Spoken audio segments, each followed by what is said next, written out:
When waitress Sophia Morgan sang happy birthday to elderly billionaire Harrison Wells, his whispered response, "I've waited 40 years to find you," sent ice through her vein. Those 8 words would unravel a web of murder, stolen identities, and the shattering truth that her entire family history was built on carefully constructed lies. Before we continue, don't forget to subscribe to the channel, like the video, and comment where in the world you're watching from. Let's go. A single moment can alter the trajectory of a life. For Sophia Morgan, that moment arrived on a Tuesday evening at Le Chateau, where crystal chandeliers cast golden light over white tablecloths, and the gentle murmur of the city's elite filled the air. 26 years old, with calloused feet and student loan statements piling up on her kitchen counter, Sophia had perfected the art of invisibility. She could glide between tables, refill water glasses, and recite the evening specials without a single diner truly seeing her. She was backdrop, atmosphere, a necessary component of fine dining that no one bothered to acknowledge. That Tuesday was different. That Tuesday was Harrison Wells' 78th birthday. Harrison Wells wasn't merely wealthy, he was a legend. His investment firm had weathered every financial storm of the last half-century, emerging stronger each time. His name adorned university buildings, hospital wing, and the occasional headline when he deigned to grant a rare interview. Tonight he occupied the restaurant's most coveted corner table, surrounded by what Sophia assumed were business associates rather than friends. Their laughter seemed practiced, their attentiveness calculated. "Table 7's dessert is ready, Marco," the head chef announced, sliding an immaculate chocolate ganache toward across the pass. A single candle flickered at its center. "Myrrh. Wells specifically requested you deliver it, Sophia." Sophia paused, cloth napkin still in hand. "Me? Why me?" Marco shrugged. "Manager's orders. Said the gentleman asked for you by name, but I've never served him before. I don't think I've even spoken to him. Well, he knows you, and it's his birthday, so... ... single quotes. Marco gestured toward the cake with a theatrical flourish. "Make it special. He's a 50% tipper when he's pleased." Sophia carefully lifted the dessert. As she navigated through the dining room, a knot formed in her stomach. Why would Harrison Wells, a man who could buy and sell her entire apartment building without noticing the expense, ask for her specifically? Had she somehow offended him? Was one of his companions a former classmate looking to embarrass her? As she approached the table, 6 pairs of eyes turned to her. 5 quickly dismissed her as staff. The 6th, belonging to Harrison Wells himself, lingered. His gaze wasn't lecherous or dismissive. It was searching, almost desperate in its intensity. "Your dessert, Mr. Wells," Sophia said, placing the torte before him. "The chef prepared it specially for your birthday." The elderly man's companions immediately began a rehearsed chorus of happy birthday, but Wells silenced them with a slight gesture. "The young lady should sing," he said, his voice surprisingly strong for his age. "Alone." Sophia's cheeks burned. Singing wasn't in her job description, but the restaurant's policy was clear. The customer is always right, especially when the customer could buy the restaurant on a whim. "Of course," she said, forcing a smile. She took a breath and began to sing. Her voice wasn't remarkable pleasant enough, but untrained. Yet as the simple melody filled the space around their table, something extraordinary happened. Harrison Wells' composed facade cracked. His eyes, pale blue beneath heavy lids, filled with tears. His hands, spotted with age but steady, gripped the edge of the table. When she finished, a strange silence hung over the gathering. Wells' companions shifted uncomfortably, unsure how to respond to their host's obvious emotion. "Thank you," Wells said finally. "That was ... perfect." Sophia nodded, professional smile firmly back in place. "Is there anything else I can lean down?" he interrupted, his voice dropping to just above a whisper. Please." Every instinct told her to politely decline and retreat to the kitchen, but something in his expression, a vulnerability she hadn't expected from someone so powerful, made her comply. She bent slightly, bringing her ear close to his lips. "I've waited 40 years to find you," he whispered, his breath warm against her skin. Sophia straightened so quickly she nearly upset the water glasses. Wells was staring at her with an intensity that made her skin prickle, not with fear, but with a strange sense of recognition she couldn't place. "I'm sorry," she managed. "I think there's been a misunderstanding." "No misunderstanding," he replied, voice steady once more.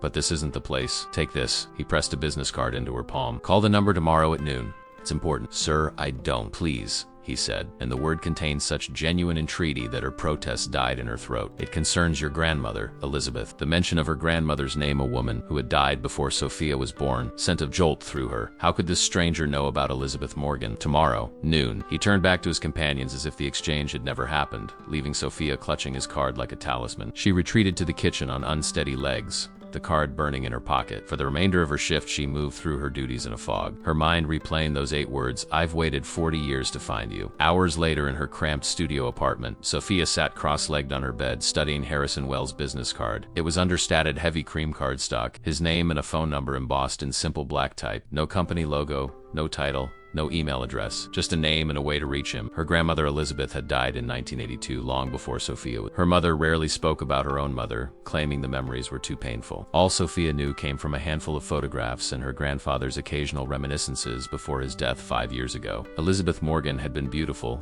That much was evident from the faded photos with the same dark hair and wide-set eyes that Sophia saw in her own mirror. She had died young, only 32, in what the family vaguely described as an accident. Sophia's phone chimed with a text from her roommate. Working late, don't wait up. The silence of the apartment pressed in around her. She should sleep. Her morning class started at 8, but her mind wouldn't quiet. With a sigh, she opened her laptop and typed Harrison Wells' biography into the search bar. Thousands of results appeared. News articles, interviews, financial analyses. As she clicked on a comprehensive profile from a business magazine. Harrison Wells, born 1946 in Boston to middle-class parents, graduated from Harvard Business School in 1968, founded Wells Capital in 1973, divorced once, no children, estimated net worth $4.8 billion.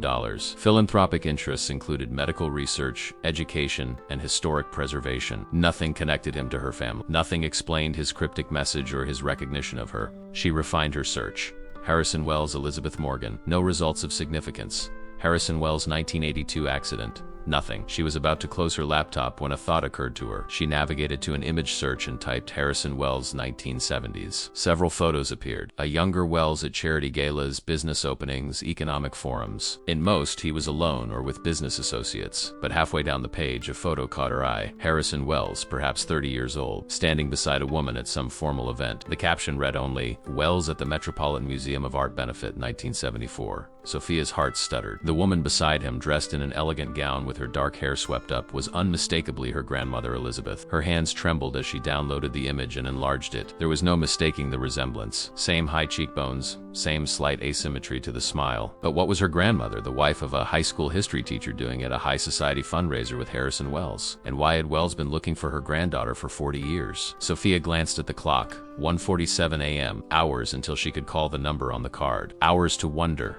to speculate, to doubt her own perception. She returned to the search results, scrolling through images of Wells throughout the decades. In his earlier photos, he smiled easily, his posture open. As the years progressed, something changed. His expression became guarded, his eyes wary. Transformation was subtle but unmistakable. Something had happened to Harrison Wells, something that had changed him. Had that something involved her grandmother? Sleep eluded her. She paced her small apartment, the business card still clutched in her hand. Outside her window, the city continued its nighttime rhythm. Distant sirens, the occasional shout, the hum of late-night traffic. Inside, Sophia's mind raced with possibilities, each more implausible than the last. Perhaps Wells had mistaken her for someone else. Perhaps he was suffering from dementia or confusion. Perhaps this was all an elaborate prank or a case of mistaken identity. But none of those explanations accounted for the photo of Wells with her grandmother, a photo from a time when Elizabeth Morgan should have been living a quiet life in suburban Connecticut with her husband and young daughter. As dawn broke over the city skyline, Sophia came to a decision. She would call the number at noon. She would hear what Harrison Wells had to say, and then she would decide whether to believe him. She showered and dressed mechanically, gathering her textbooks for class. Advanced economic theory seemed trivial now, but routine offered comfort. She would go to class, take notes, participate in discussions, and at noon she would step into the unknown. The morning passed in a blur. Professor Harrington's lecture on market elasticity washed over her without leaving an impression. Her classmates' debates faded to background noise. At 11:55, she slipped out of the lecture hall and found a quiet corner in the campus courtyard. Her finger hovered over the phone's screen, the number already entered. The second hand on her watch swept past the 12. It was time. With a deep breath, Sophia pressed call. The line rang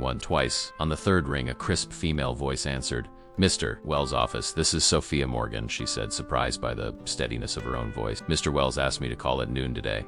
Yes, Miss Morgan. Mr. Wells is expecting your call. One moment, please. The brief silence felt eternal. Then, Sophia, Harrison Wells' voice, unmistakable even through the phone's small speaker. Thank you for calling. You said it concerns my grandmother, she replied, bypassing pleasantries. How did you know her?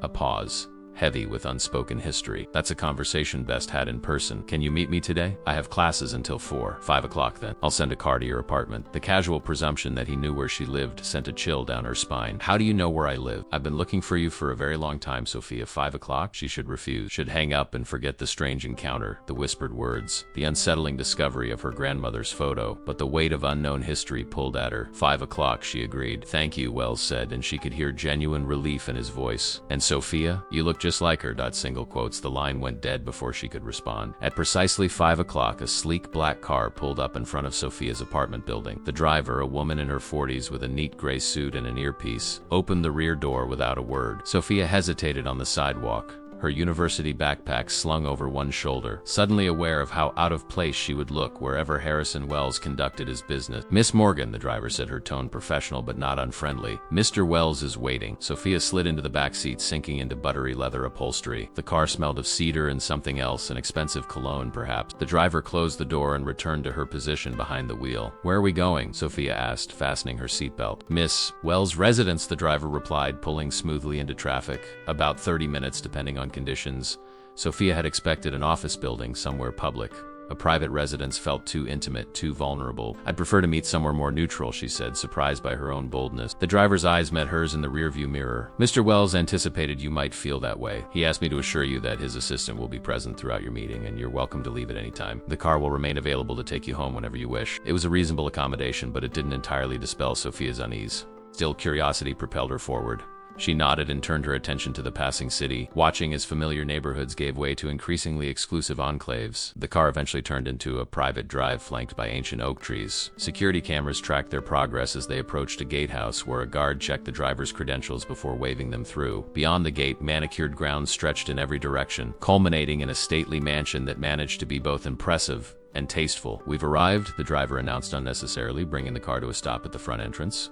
"Ms. Adler will meet you inside." Sophia stepped out, clutching her backpack like a shield. The massive front door opened before she could reach it, revealing a tall woman with silver-streaked dark hair. "Ms. Morgan, I'm Genevieve Adler, Mr. Wells' executive assistant," she said, extending her hand. Her grip was firm, her expression carefully neutral. "Thank you for coming. Please follow me." The interior of the mansion was surprisingly understated. Expensive, certainly, but not ostentatious. Sunlight streamed through large windows, illuminating hardwood floors and walls adorned with what Sophia recognized as museum-quality artwork. No family photos, she noted, no personal touches that might reveal something about the man who lived here. Genevieve led her to a sunroom overlooking an English garden in full bloom. Harrison Wells sat in a leather armchair, a book open on his lap. He looked smaller here than he had at the restaurant, more human somehow. He closed the book as they entered. "Sophia," he said, rising slowly, "thank you for coming. Please sit." He gestured to a chair across from his own. A tea service sat on the table between them, along with a folder tied with a simple ribbon. Genevieve remained standing, a silent sentinel by the door. "Mr. Wells," Sophia began, perching on the edge of the chair, "you said this was about my grandmother." "Yes," he agreed, lowering himself back into his seat. "About Elizabeth, about a promise I made to her." He studied Sophia's face with the same intensity he had shown at the restaurant. "The resemblance is remarkable, so I've been told," Sophia replied. "What I don't understand is how you knew her, or why you've been looking for me." Wells nodded as if her directness pleased him. "Elizabeth and I met in 1973, he said, his gaze shifting to the garden beyond the windows. "I was establishing my investment firm. She was working as a research assistant at Columbia University, completing her doctoral dissertation in art history." This was new information. Sophia had always believed her grandmother was a homemaker who had married young. "My mother never mentioned that. I suspect there's a great deal your mother never mentioned about Elizabeth," Wells said, a trace of bitterness coloring his words. "Your grandmother was brilliant, driven. Her research on Renaissance symbolism was groundbreaking." His expression softened with memory. "We met at the university library. I was researching potential investments in the European art market. She corrected an assumption I'd made about a particular painting's provenance. Rather forcefully, I might add." Despite her lingering wariness, Sophia found herself smiling at the image. "That sounds like the grandmother my grandfather described." Opinionated, passionately so, Wells. "We became friends, then more than friends." He paused, allowing the implication to settle between them. "Elizabeth was already married, of course, to your grandfather, Thomas Morgan. It was ... complicated." Sophia's breath caught. This was not the story she had grown up with. The perfect marriage, the tragic early death. "Are you saying you and my grandmother had an affair?" Wells considered the word. "In the simplest terms, yes. But what we shared was far more profound than that label suggests." He leaned forward, his eyes earnest. "I loved her, Sophia, and she loved me. We planned to build a life together. What happened?" "Life intervened," he said with a sad smile. "Elizabeth discovered she was pregnant in early 1974. She was torn, desperately unhappy in her marriage, but unwilling to put a child through a public scandal. Those were different times." He looked down at his hands, liver spotted with age, but still strong. "We agreed she would return to Connecticut to Thomas until the baby was born. Then she would ask for a divorce." Sophia's mind raced ahead. "The baby, you mean my mother, Claire?" Wells nodded. "Claire was born in October 1974. Elizabeth planned to leave Thomas that Christmas. We had everything arranged, a new home, a position for her at a prestigious gallery, a trust for Claire's education." His voice thickened. Then on December 18th, there was an accident, the car crash Sophia supplied. The few details she knew came rushing back: icy roads, a sharp curve, a telephone pole. But Wells was shaking his head. "That's the official story, yes. The truth is more complicated." A chill ran down Sophia's spine. What do you mean? Wells glanced at Genevieve, who moved to a sideboard and returned with 2 crystal tumblers. She placed one before Wells, who took a long swallow before continuing. Elizabeth called me that night. She was frightened. She said Thomas had discovered her plans to leave, found letters I had written to her. He was enraged, threatening. She was packing a bag, planning to drive to our meeting place with Claire. Wells' knuckles whitened around his glass. She never arrived. The police report cited hazardous road conditions, driver error, but the accident occurred miles from her expected route. Sophia struggled to process this revelation. Are you suggesting my grandfather was responsible for my grandmother's death? I have spent 40 years and millions of dollars trying to prove exactly that, Wells replied, his voice hardening. But Thomas Morgan was well connected locally. The investigation was cursory at best. No autopsy was performed. Elizabeth was cremated within days. Sophia stood abruptly, unable to remain still. This is impossible. My grandfather was a kind man, a good father to my mother. He would never.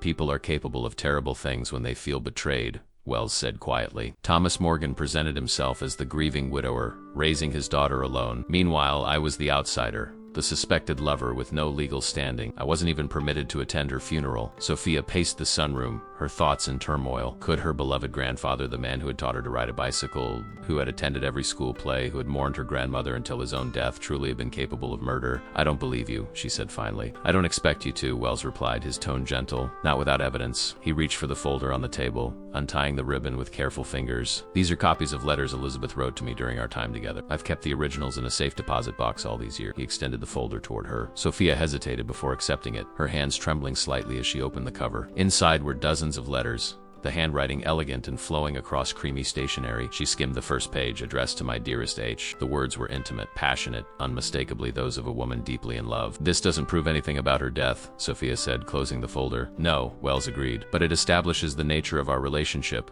which Thomas had every reason to want to destroy. He leaned back in his chair, suddenly looking every one of his 78 years. I've never stopped looking for the truth, Sophia, or for Elizabeth's daughter, your mother. Claire married and changed her name. I lost track of her. Then I discovered she had a daughter of her own. Why now? Sophia asked. Why approach me instead of my mother? I tried to contact Claire years ago, Wells admitted. She refused to speak with me. Made it clear she believed her father's version of events. He sighed. And now my time is running short. Pancreatic cancer. 6 months. Perhaps less. The clinical diagnosis, delivered so matter-of-factly, momentarily silenced Sophia's objection. I'm sorry, she said automatically. Wells waved away her sympathy. I've lived a long life, achieved more success than most could dream of, but I've never had family, never married, never had children of my own. He met her eyes directly. Elizabeth was the love of my life, and her granddaughter, you are all that remains of her. What exactly do you want from me, Mr. Wells? Help me find the truth, he said simply. Before I die, I want to know what really happened to Elizabeth that night, and I want justice, if it's still possible, even if that means destroying my memories of my grandfather, my mother's father. Even then, Wells confirmed, unapologetic. The truth matters, Sophia. Elizabeth deserves that much. Sophia returned to her chair, mind whirling. Assuming I were willing to help, how would we even begin? It's been over 40 years. Wells nodded to Genevieve, who stepped forward.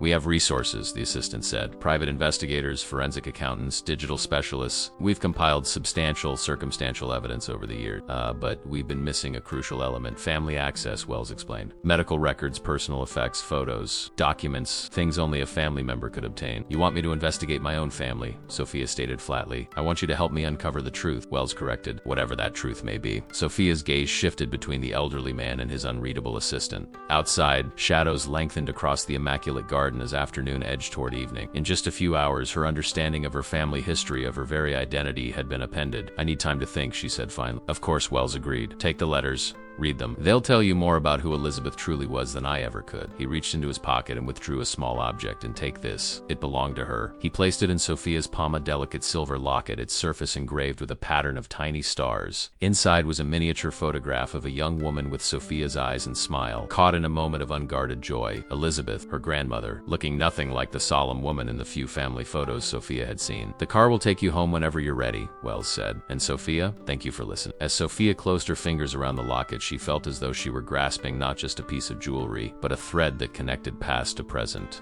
A thread that, once pulled, might unravel everything she thought she knew about who she was and where she came from. The ride back to her apartment passed in a blur. Sophia clutched the folder of letters and the silver locket, her mind racing. The sleek black car glided through evening traffic as the city lights blurred into streams of neon and gold outside her window. We've arrived, Ms. Morgan, the driver, announced, pulling up to her building. Mr. Wells asked me to give you this. She handed Sophia a small business card, different from the one Wells had given her at the restaurant. This one contained only a phone number, No name, no company. It's a direct line, day or night. Sophia nodded numbly, slipping the card into her pocket alongside the locket.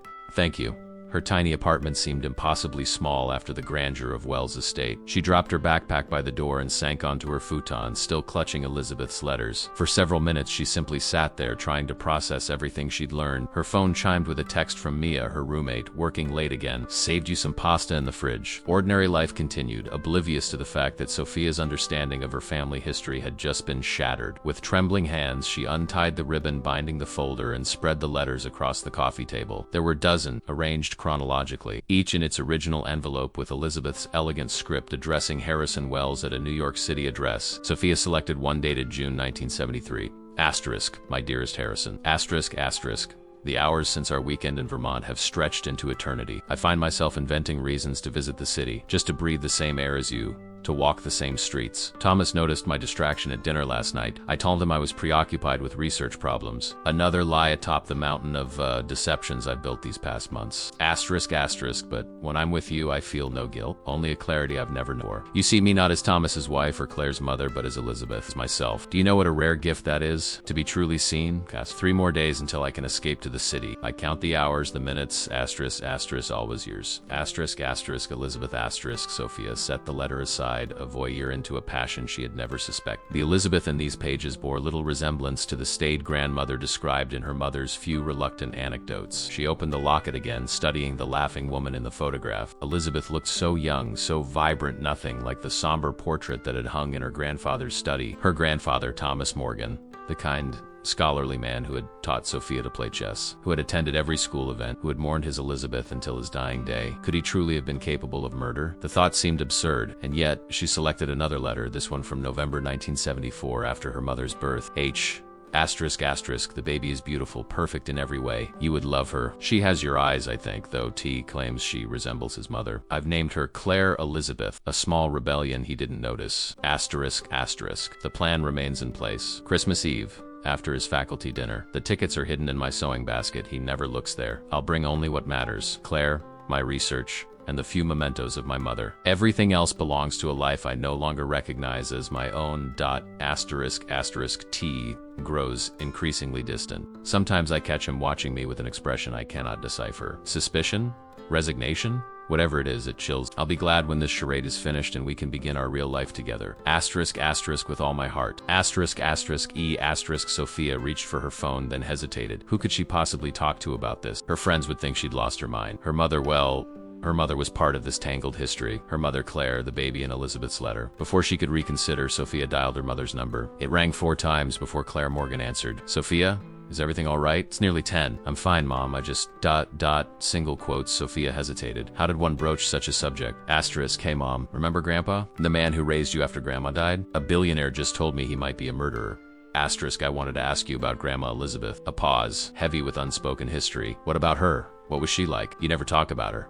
Another pause. She died when I was very young, Sophia. I hardly remember her, but Grandpa must have told you about her, shown you pictures. Why this sudden interest? Claire's voice had taken on a defensive edge. I'm doing a project for my psychology class, Sophia lied, hating herself for it. About family narratives and how they shape identity. I see. Claire sighed. Your grandfather always said she was brilliant, educated. She studied art history, I believe. She was beautiful, of course. You've seen the photos, but distant somehow? At least that's the impression I got from Dad's story. Distant? Sophia prompted, preoccupied. Dad said she was always working on her research, always with her head in books. It got worse after I was born, apparently. Postpartum depression, probably, though they didn't call it that then. Sophia twisted the phone cord around her finger. And the accident? How did it happen exactly? Why are you asking about this? Claire's voice had gone from defensive to suspicious. It's for my project, Mom, about how families process tragedy. Claire was silent for so long that Sophia thought they'd been disconnected. Finally, it was December, icy road. She was driving to meet a colleague in New York, something about her dissertation. She lost control of the car on a curve. Her voice had taken on a detached, rehearsed quality. They found her the next morning. She died instantly, they said. A blessing, really. A colleague in New York, Sophia repeated. Not a lover, not Harrison Wells. That's what Dad told me. Look, Sophia, it was a long time ago. I was just a baby. Whatever you're looking for in this story, I don't think you'll find it. Maybe, Sophia conceded. Thanks, Mom. I should let you go. Sophia, Claire said, her voice suddenly urgent. Leave the past in the past. Some stories are better left untold. The call ended. leaving Sophia with more questions than answers. Her mother's warning echoed in her ears. Asterisk, leave the past in the past. Asterisk, but the past refused to stay buried. It sat before her in a stack of yellowed letters and hung around her neck in a silver locket. She opened her laptop and typed Thomas Morgan, Connecticut obituary into the search bar. Her grandfather had died 5 years ago. At the age of 82, the brief obituary mentioned his long career as a history professor at a small Connecticut college, his philanthropic work with the local historical society, his dedication to his daughter Claire and granddaughter Sophia, a beloved educator, a pillar of the community, said no hint of darkness, no suggestion of violence. Sophia continued her search, expanding to newspaper archives for December 1974. The accident had warranted only a small item in the local paper. Local woman dies in car crash. Elizabeth Morgan, 32, had been found in her vehicle off Route 7, apparently having lost control on an icy curve. She was survived by her husband Thomas and infant daughter Claire. No mention of suspicious circumstance, no hint that anyone had questioned the official version of events. She searched for information about Harrison Wells during the same period. There he was, a rising star in the investment world, featured in financial publications and society pages. In most photos, he appeared alone, handsome, confident, ambitious. But in one society column from early 1974, he was pictured at a gallery opening with art historian Elizabeth Bowman Morgan. Confirmation, at least, that they had known each other. Sophia's gaze fell on her backpack, still slumped by the door, reminding her of tomorrow's early class. She should sleep, should set aside this decades-old mystery and focus on her own life, her own future. Instead, she returned to the letters. Reading into the early morning hours as Elizabeth's voice, passionate, conflicted, determined, filled her small apartment. By the time Sophia finally drifted into uneasy sleep, dawn was breaking over the city and she had made her decision. She would help Harrison Wells uncover the truth about her grandmother's death, not for him, but for Elizabeth, and perhaps for herself. The next morning, bleary-eyed from too little sleep, Sophia skipped her classes and made her way to the university library. If she was going to investigate her family's past, she needed to be methodical. She began with academic databases, searching for Elizabeth Bowman Morgan's scholarly work. To her surprise, she found several published papers on Renaissance symbolism, particularly focused on the hidden meanings in the works of Botticelli. Her grandmother had indeed been a serious scholar, her work cited in subsequent academic articles well into the 1980s, long after her death. Next, she searched for Thomas Morgan's academic history, his dissertation on colonial American education, his position at Westbrook College, his published papers, all exactly as she remembered him describing. A respected but unremarkable career. Nothing in the historical record suggested a volatile man capable of murder. But then, public records rarely revealed private demons. At noon, Sophia found a quiet corner of the library and dialed the number on Harrison Wells' card. It was answered on the first ring. Mr. Wells' line came Genevieve Adler's crisp voice. "It's Sophia Morgan. I'd like to speak with him, please." "One moment." Wells came on the line almost immediately. "Sophia, I wasn't sure I'd hear from you. I'd been reading Elizabeth's letters," she said without preamble, "and doing some preliminary research, and I have questions. Many questions. But first, I want to know exactly what you're proposing. If I agree to help you, what does that mean?" Wells seemed to consider his words carefully. "I have a team already in place, investigators who have been working on Elizabeth's case for years. They've hit walls where only family access could proceed. With your help, we could examine Thomas Morgan's personal records, financial transactions from that period, perhaps even medical records. Invading my grandfather's privacy," Sophia noted. "Seeking the truth," Wells countered. "If Thomas was innocent, the evidence will show that. I have no desire to vilify an innocent man." "But you don't believe he was innocent." "I believe Elizabeth was planning to leave him for me, taking their infant daughter. I believe she called me in terror the night she died, and I believe her car was found miles from her expected route." His voice remained steady, but Sophia could hear the pain beneath his control. "Those facts have haunted me for 40 years. Sophia took a deep breath. "I'll help you, Mr. Wells, but on my terms. I want to see all the evidence your team has gathered. I want to be involved in every step of the investigation, and if I find proof that my grandfather was innocent, you have to accept that." "Agreed," Wells said without hesitation. "When can you start?" Sophia looked around the library at students bent over textbooks, professors browsing journal articles, the ordinary academic world she had inhabited until yesterday. That world suddenly seemed distant, insubstantial compared to the mystery that had claimed her. "I already have," she replied. By the end of the week, Sophia had missed 3 classes, called in sick to the restaurant twice, and compiled a timeline of Elizabeth Morgan's life spanning from her birth in 1942 to her death in 1974. Sleep had become a luxury, snatched in fitful hours between research sessions and reading Elizabeth's letters. The silver locket rarely left her neck. On Friday afternoon, Genevieve Adler arrived at Sophia's apartment in the sleek black car, bearing a package of documents from Wells' investigative team. Sophia invited her in, suddenly conscious of her cramped studio with its secondhand furniture and textbooks stacked on every surface. "Mr. Wells asked me to deliver these personally," Genevieve said, placing a thick portfolio on the small kitchen counter. "It's everything his investigators have compiled: police reports, witness statements, weather records, road conditions, everything related to the night Elizabeth died. Sophia nodded, eyeing the portfolio. Thank you. I've been building a timeline of my own. Genevieve's professional demeanor softened slightly as she glanced at the meticulous notes spread across Sophia's futon. You've been busy. I need to understand who she was. So not just her relationship with Wells or my grandfather, but everything. Her childhood, her education, her career ambitions, a thorough approach. Genevieve nodded, approving. Mr. Wells would like to introduce you to the investigative team on Monday, if you're available. I have classes in the evening. 7 o'clock. Sophia hesitated, thinking of her already neglected coursework. But the mystery of Elizabeth had become an obsession, consuming her thoughts even during the few classes she had attended. I'll be there. After Genevieve left, Sophia opened the portfolio and began sifting through decades of investigation. The earliest reports dated back to January 1975, just weeks after Elizabeth's death. Wells had hired private investigators immediately, it seemed, though their early findings were sparse. The police had ruled the death accidental within days, citing hazardous road conditions and mechanical failure. No autopsy had been performed, at the family's request, at Thomas Morgan's request. One report caught her attention, an interview with a gas station attendant who had been working the night Elizabeth died. He recalled a woman matching Elizabeth's description stopping for fuel around 10 p.m. She had appeared agitated, checking her rearview mirror repeatedly. The attendant had assumed she was concerned about the worsening weather, but in retrospect he wondered if she might have felt followed. The statement had been taken 3 weeks after Elizabeth's death. By then, the police investigation was closed. Elizabeth was cremated and Thomas Morgan had been established as the grieving widower, solely focused on caring for his infant daughter. Too late for the attendant's observations to change the official narrative. Sophia checked her timeline. According to Elizabeth's final letter to Wells, she had planned to meet him at midnight at a hotel in White Plains, a halfway point between her Connecticut home and his New York apartment. The gas station was on her expected route. The car, however, had been found nearly 30 miles east, on a back road that would have taken her away from White Plains, not toward it. She made a note to locate and interview the gas station attendant, if he was still alive. Then she turned to the mechanical failure mentioned in the police report. Elizabeth's Cara 1972 Volvo had apparently suffered brake failure on an icy curve. The resulting crash had been catastrophic,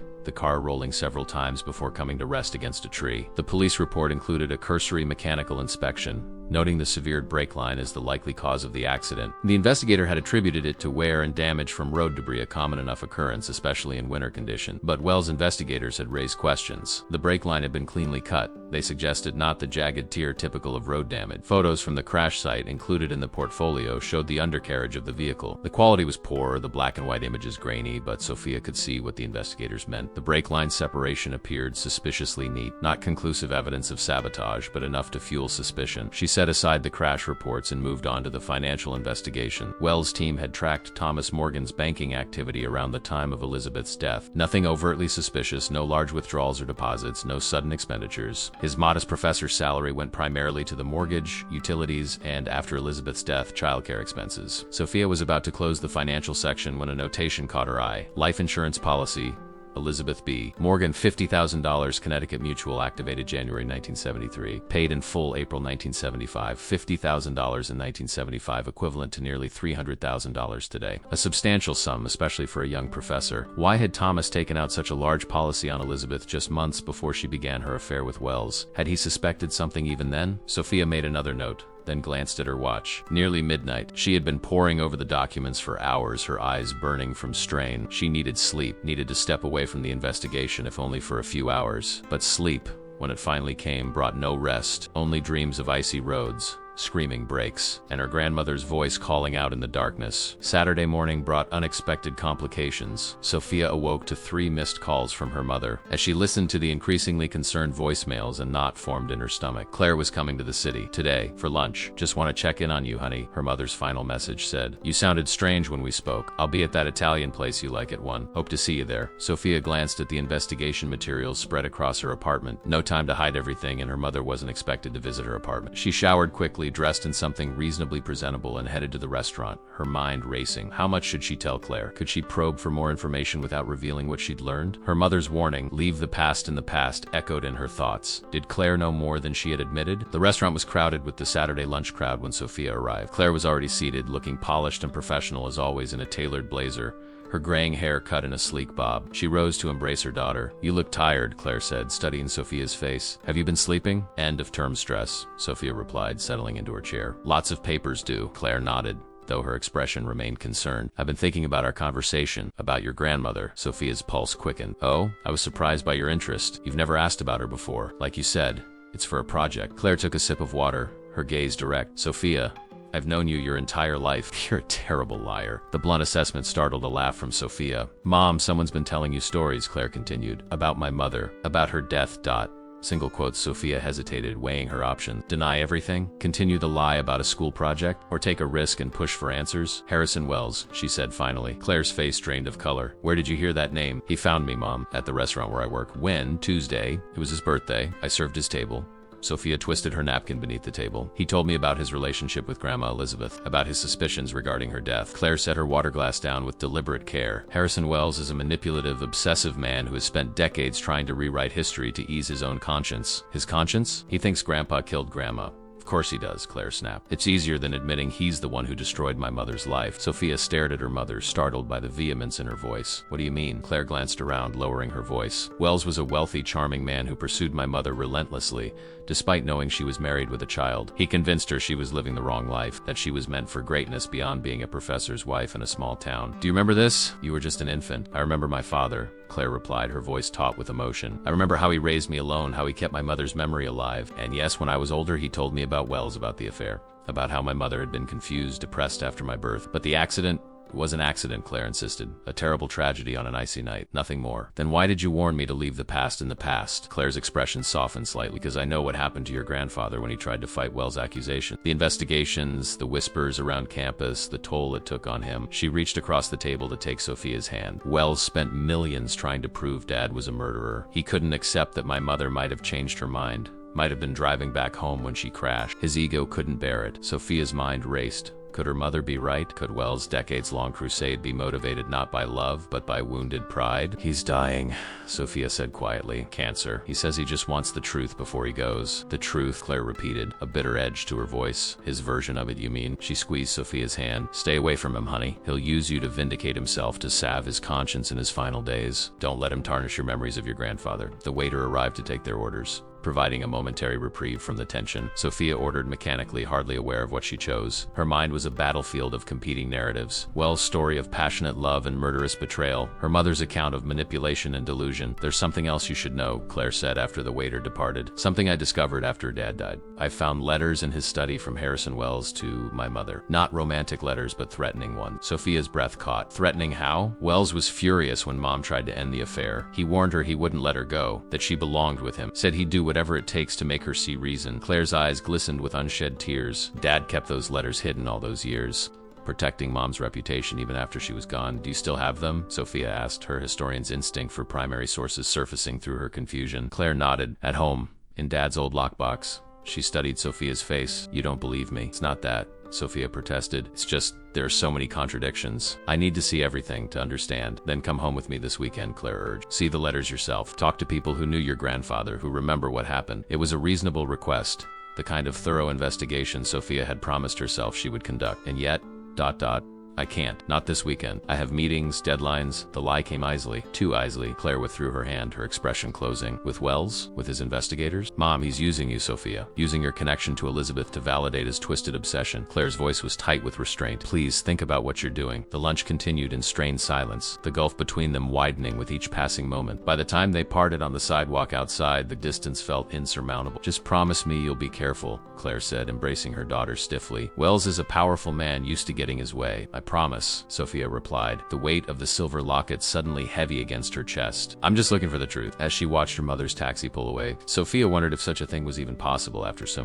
many secrets and so many conflicting stories. The truth, she was beginning to realize, might be more complex and more devastating than either Wells or her mother was willing to admit. Sunday passed in a fog of confusion and doubt. Sophia alternated between studying Elizabeth's letters to Wells, which painted a picture of passionate love, and contemplating her mother's claims about threatening messages from the same man. Both narratives couldn't be true, or could they? Relationships were complex, people contradictory. Perhaps Wells had indeed been both devoted lover and possessive stalker. The silver locket felt heavier around her neck. Elizabeth's smiling face a constant reminder of a woman torn between worlds. By Monday evening, Sophia had made a decision. She would continue the investigation, but with heightened skepticism. She would question Wells more aggressively, demand to see any evidence her mother had mentioned, and maintain emotional distance from both sides of the story. At precisely 7 o'clock, The now familiar black car arrived at her apartment. This time, Genevieve was waiting in the back seat. "Good evening, Sophia," the assistant said as Sophia slid in beside her. "Mr. Wells is looking forward to introducing you to the team. I have questions for him," Sophia replied, her tone cooler than in their previous interactions, "about letters he sent to my grandmother." If Genevieve was surprised by the shift in Sophia's demeanor, she didn't show it. "I'm sure Mr. Wells will address any concerns you have." The car took them to a sleek office building in Midtown, not Wells' residence,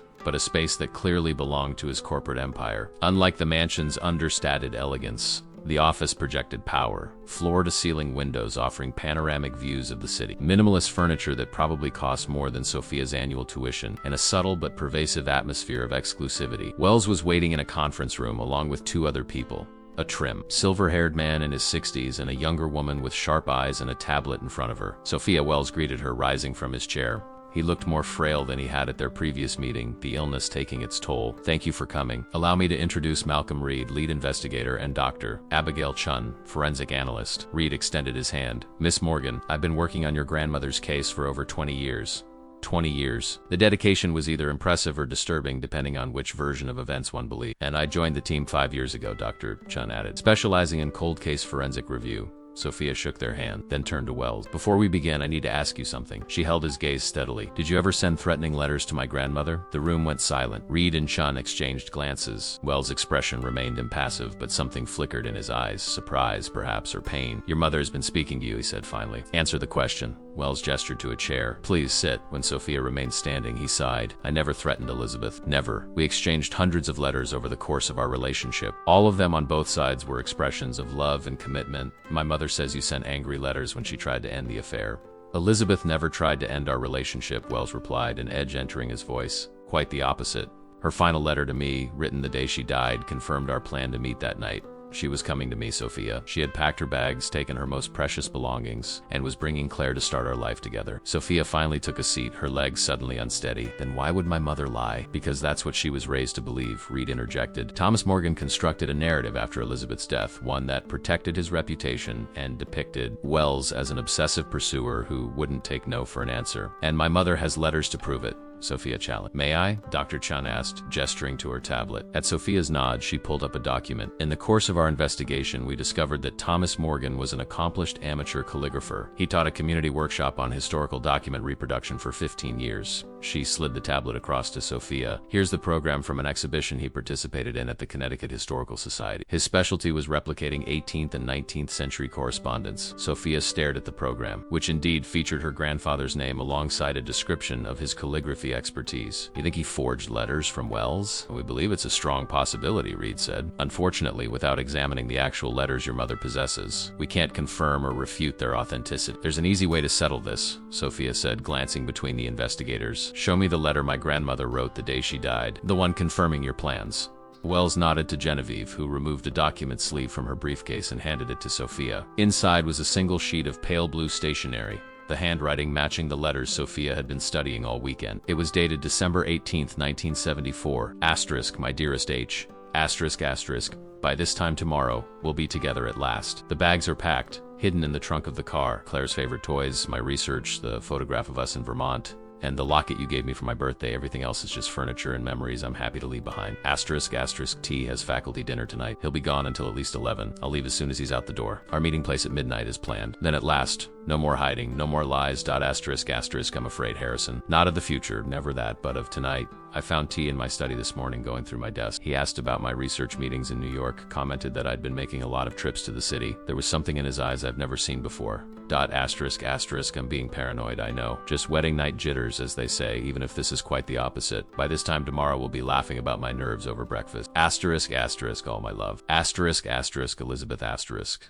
The letter's contents aligned perfectly with Wells' narrative. Elizabeth planning to leave Thomas, worried about her husband's suspicions, but determined to begin a new life with Wells. The postmark confirms it was mailed on December 18th, Reed noted, the day she died. I've verified its authenticity against samples of Elizabeth's handwriting from her academic paper. Sophia set the letter down carefully. And the phone call you mentioned? When she said she was frightened, Wells' face tightened with pain. She called around 8:30 that evening. She was whispering, said Thomas had left for his dinner, but she thought he might have circled back. She'd found evidence he'd been through her things, discovered the tickets she'd hidden, closed his eyes briefly. She said she was leaving immediately, not waiting until he was supposed to be gone for hours. That was the last time I spoke to her. The timeline matched what Sophia had pieced together. Elizabeth leaving early, stopping for gas around 10 p.m., the crash occurring sometime thereafter. But her car was found in the opposite direction from White Plains, Sophia pointed out. If she was coming to meet you, why was she on that road? That, Reed said grimly, is the question that launched this investigation. The most likely explanation is that she was being followed and attempted to evade pursuit by my grandfather. The faculty dinner Thomas Morgan claimed to be attending that night was canceled due to the weather, Chun said, pulling up another document. We have statements from 3 of his colleagues confirming they called him that afternoon to tell him the dinner was postponed. So he lied about where he was that night, Sophia murmured, the implications settling heavily. He told police he was at the faculty dinner until 11 p.m., then returned home to find Elizabeth gone, Reed continued. By then, her car was already off the road. It wasn't discovered until morning. The evidence was mounting, aligning with Wells' version of events. And yet, why didn't the police investigate further? A canceled dinner, a suspicious husband, a convenient accident, surely that warranted questions. Thomas Morgan was well respected in the community, Wells explained. The local police chief was a personal friend, and remember the times a husband's authority over his wife wasn't questioned the way it would be today. Elizabeth was portrayed as emotionally unstable after Claire's birth. Her death was tragic but not suspicious in the eyes of local authorities. Sophia tried to reconcile this calculating, potentially violent man with the grandfather who had taught her to play chess, who had read her bedtime stories, who had always been gentle and kind. There's something else, Reed said, hesitation evident in his voice. Something we discovered only recently. He glanced at Wells, who nodded permission. Thomas Morgan changed his name in 1971, just before taking the position at Westbrook College. His original name was Thomas Mercer. What? Sophia stared at him in disbelief. That's impossible. He was Thomas Morgan his entire life. My mother is Claire Morgan. He legally changed it, Chun confirmed, producing yet another document, a legal name change petition filed in a New York court. Before Connecticut, he taught briefly at a community college in Rochester. Before that, his employment history is spotty. Why would he change his name? We're still investigating, Reed admitted, but we found a police report from 1970. A Thomas Mercer was questioned in connection with the death of his girlfriend in Rochester, a young woman who died in a car accident after allegedly ending their relationship. The room swam around Sophia. This couldn't be real. Her grandfather, the kind, scholarly man who had been her rock growing up, could not be the same person as this Thomas Mercer with a suspicious past. No charges were filed, Chun added quickly, and the death was ultimately ruled accidental. But the similarities are striking. This is insane, Sophia whispered, her hands trembling. My mother should know if her own father changed his name. Not if he changed it before she was born, Wells pointed out gently. Claire was born in October 1974. Thomas became Morgan in 1971. Sophia's mind raced through implications, calculations. If her grandfather had truly been this other man, this Thomas Mercer with a suspicious past, then everything she thought she knew about her family history was built on lies. I need to see the police report, she said. The original one from Rochester, Reed nodded. We're trying to obtain a copy. Records from that era aren't digitized, and the local precinct has been less than cooperative. In the meantime, Wells said, his voice soft with sympathy, perhaps you should speak with your mother again. Ask about the letters she claims I sent. See if she allow you to examine them. Sophia nodded numbly, overwhelmed by revelations that seemed to grow more disturbing with each meeting. We understand this is difficult, Genevieve said,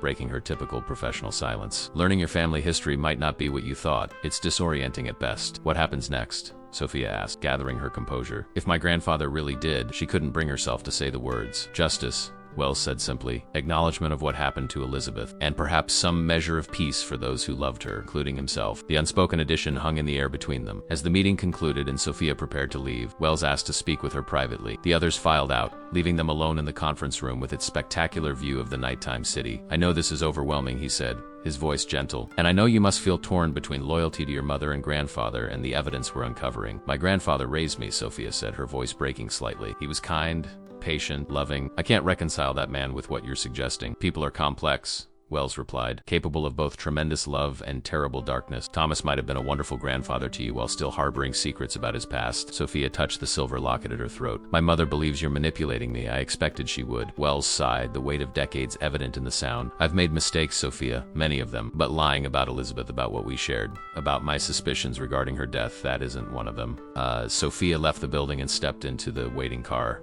The city lights blurred through tears she hadn't realized were falling. The two versions of her family history were no longer just competing narratives, they had become irreconcilable realities. Each supported by evidence, each undermining everything she thought she knew about who she was and where she came from. The revelation about her grandfather's changed identity haunted Sophia throughout a sleepless night. By dawn, she had reached a decision. She needed to see the letters her mother claimed were from Wells, needed to compare the handwriting, the paper, the tone to the love letters she'd been studying. If Thomas had indeed forged threatening correspondence to create a false narrative about Wells, the evidence would be in those letters. She called the restaurant and asked for another day off, citing a family emergency. It wasn't entirely a lie. Then she booked a train ticket to Connecticut, to the small town where she had grown up, where her mother still lived in the same colonial house that had belonged to Thomas Morgan. The 2-hour train journey gave Sophia time to organize her thoughts. She wouldn't accuse her mother of lying, that would only trigger defensiveness. Instead, she would approach the conversation as a historian, seeking primary sources to understand a complex situation. Claire was rational, valued evidence. If Sophia could maintain emotional distance, perhaps they could examine the letters together objectively. The town looked exactly as it always had. The white steepled church, the village green, the row of Victorian houses leading to the college where her grandfather had taught history for 30 years. Nothing externally reflected the seismic shift in Sophia's understanding of her family's past. Claire answered the door in surprise. "Sophia, what are you doing here?" "I need to see the letters," Sophia said without preamble. "The ones from Wells to Grandma Elizabeth." Her mother's expression closed instantly. "You're still pursuing this. I'm trying to understand what happened. There are contradictions, Mom. Things that don't make sense." Claire sighed, her shoulders slumping slightly. "Come inside." The house was unchanged from Sophia's childhood, the same faded oriental rug, the same floor-to-ceiling bookshelves, the same photographs on the mantel, including, she now noticed, several of her grandfather. Thomas Morgan or Thomas Mercer. The kind eyes, the gentle smile, was it all a mask for something darker? "Wells has gotten to you," Claire said, leading the way to her father's study. "I can see it in your face. You're starting to believe him." "I'm not taking sides," Sophia insisted. "I'm looking at evidence. That's all." Claire unlocked a cabinet and withdrew a metal box. "These are the letters I found after Dad died. I was going through his papers, organizing his affairs, found them hidden in a false bottom of his desk drawer." She unlocked the box and removed a bundle of letters tied with string. Unlike Elizabeth's correspondence to Wells, these were not in their original envelopes. The pages were creased, as if frequently unfolded and reread. "There are 6 of them," Claire said, handing the bundle to Sophia. "All from Wells, all written after Mom tried to end their relationship." Sophia untied the string carefully and opened the first letter. It was dated October 1974, shortly after her mother's birth. Asterisk Elizabeth. Asterisk asterisk, your silence these past weeks is unacceptable. We had an agreement. Plans were made, tickets purchased. And now you refuse my calls? Have your doorman turned me away? Asterisk asterisk. If you believe you can simply walk away from what we've built, you are mistaken. What we have is not some casual dalliance to be discarded when inconvenient. You are mine, Elizabeth. You have been since that first day of the library. Asterisk asterisk. I will not be denied what is rightfully mine. Asterisk asterisk. Harrison, asterisk. The tone was nothing like the passionate, respectful letters Wells had shown her. This was controlling, possessive, even threatening. Sophia examined the handwriting, resembled Wells' script in the love letters, but something seemed off. The pressure of the pen, perhaps, or the spacing between words. She moved to the second letter, dated November 1974. Asterisk, Elizabeth. Asterisk, asterisk. Your request that I move on is both insulting and naive. I do not move on from what belongs to me. I have built my fortune by recognizing value and acquiring it, regardless of obstacles. Asterisk, asterisk. The child changes nothing. Bring her if you must, but do not use her as an excuse to remain with that academic nonentity you married. I have patience, Elizabeth, but it is not infinite. Asterisk, asterisk. I will have what I always do. Asterisk, asterisk. Harrison, asterisk. The letters grew increasingly disturbing. The final one, dated December 15, 1974, just days before Elizabeth's death, containing an explicit threat. Asterisk Elizabeth, asterisk, asterisk. You leave me no choice. If you will not come to me willingly, I will take more persuasive measures. I have eyes everywhere, Elizabeth. I know your movements, your schedule. I know when Thomas is at the college, when you are alone with the child. Asterisk, asterisk. This is your final warning. Call me by Wednesday to arrange your departure from that pathetic excuse for a life, or I will take matters into my own hand. And Elizabeth, you won't like my methods. Asterisk, asterisk. Harrison, asterisk. Sophia set the letter down, her hands trembling. If these were authentic, they painted a very different picture of Harrison Wells. Not the devoted lover mourning his lost Elizabeth, but a dangerous stalker who viewed her as a possession to be claimed. These can't be real, she whispered. Why not? Claire challenged. Because they don't fit the romantic fairy tale Wells has spun for you. Wells is a billionaire, Sophia. He's spent decades crafting his image, buying influence, silencing critics. These letters show who he really is. Or they show who Grandpa wanted you to believe he was, Sophia countered, her voice steady despite her inner turmoil. Did you know Grandpa was an expert calligrapher? That he taught workshops on document reproduction? Claire's expression flickered. What are you implying? That he might have forged these letters to create a narrative about Wells, to explain away Elizabeth's plans to leave him? That's absurd, Claire snapped. Why would Dad do such a thing? Sophia hesitated, then decided to take the risk. Did you know his name wasn't always Thomas Morgan? That before you were born he was Thomas Mercer? The color drained from Claire's face. What? He legally changed his name in 1971. There's a court record. Claire sank into her father's desk chair, visibly shaken. That's not possible. There's more, Sophia continued gently. Before Connecticut, before he married Elizabeth, he lived in Rochester. There was an incident, a girlfriend who died in a car accident under suspicious circumstances. No. Claire shook her head vehemently. No, this is exactly what Wells wants. To poison us against Dad, to make us doubt everything we knew about him. Mom, I've seen the legal documentation for the name change. It exists. Documents can be forged. Claire's voice rose in anger, then broke. This is what he does, Sophia. He twists the truth, creates doubt. He's been trying to destroy our family for decades. Sophia knelt beside her mother's chair, taking her hands. I'm not trying to hurt you. I'm trying to understand what really happened. Don't you want to know the truth? I know the truth, Claire insisted, but there was a new uncertainty in her eyes. My father was a good man who raised me after my mother died. He protected me from a wealthy, obsessive man who couldn't accept rejection. What if there's another explanation? Sophia suggested. What if both Grandpa and Wells have been selective with the truth? Claire withdrew her hands, her expression hardening. Take the letters, have them analyzed. Compare them to Wells' handwriting. You won't find any evidence of forgery because they're authentic. I will, Sophia promised. And I'll also look into Thomas Mercer's past in Rochester. This is a mistake, Claire warned. Wells is manipulating you, using your academic training against you. He knows you value evidence, objectivity. He's feeding you just enough to make you doubt if that's true. Then objective investigation will reveal it, Sophia replied, gathering the letters carefully. I'm not taking sides, Mom. I just want to know who my grandmother really was, and what happened to her. Single quotes as she prepared to leave. Sophia paused in the doorway of her grandfather's study. A framed photograph caught her eye, one she had seen countless times throughout her childhood. Thomas Morgan, much younger, standing proudly before a classroom of students. According to the small plaque on the frame, it was taken in 1969 at Rochester Community College. May I borrow this? She asked her mother. Just for a few days. Claire hesitated, then nodded. Take it, but Sophia, be prepared for the possibility that Wells is the one who's lying, that this entire investigation is his last attempt to rewrite history before he died. On the train back to the city, Sophia studied the photograph. Her grandfather looked younger, of course, but otherwise unchanged. The same kind eyes,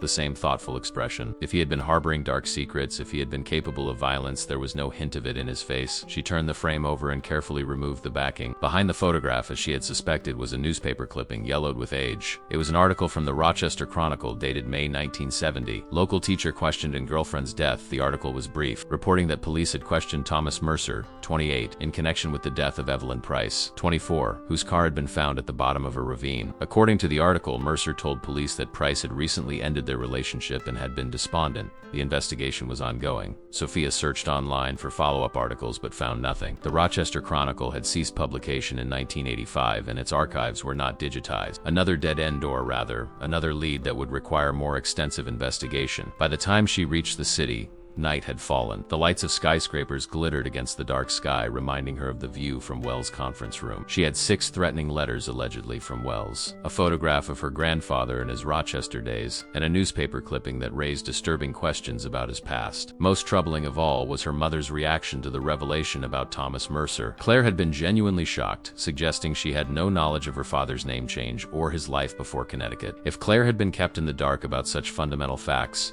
what else might she not know about her father, about her mother's death? As Sophia climbed the stairs to her apartment, exhaustion weighing her steps, her phone chimed with a text message. It was from an unknown number. Ms. Morgan, this is Genevieve Adler. Mr. Wells has taken a turn for the worse and has been admitted to Mount Sinai Hospital. He is asking for you.